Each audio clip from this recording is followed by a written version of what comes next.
All right, we are going to end with cost overruns. This, like for hotels, is the most common way people mess up an investment because they underestimate the costs it will need to create what they want to build. Let's break this down into two different things. You have renovations or ground up. Let's start with renovations because a lot of people are doing renovations. I think it's a great time to invest in renovating an asset, a boutique hotel, lifestyle hotel. You kind of buy an old crappy motel, convert it into a cool hotel. Could be cool, but we're looking at a pref deal right now. I think these guys got too far out of their skis. They invested too much money. Maybe not their fault. Maybe just the cost of renovation. And it's going to be an opportunity for us on the pref equity side. How do you screw up a renovation?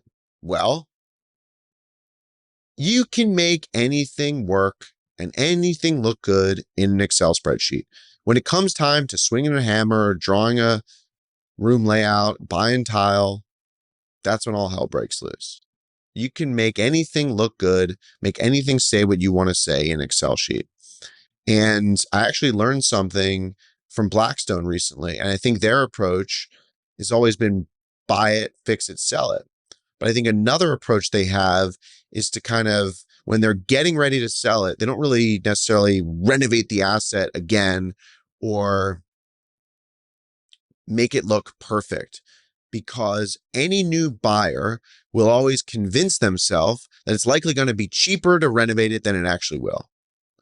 So if you're an owner and you have a PIP coming up, or you have kind of this capital expenditure project that you need to do, and yeah, sure, you could argue it'll enhance the value, but maybe it's just kind of, preventative maintenance-y kind of stuff, and it's not going to be that great of an ROI.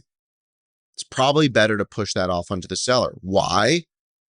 Because the seller, or the buyer, is likely going to convince themselves that it's going to be cheaper for them to do it than it's actually going to cost you to do it. And that's what I learned from Blackstone.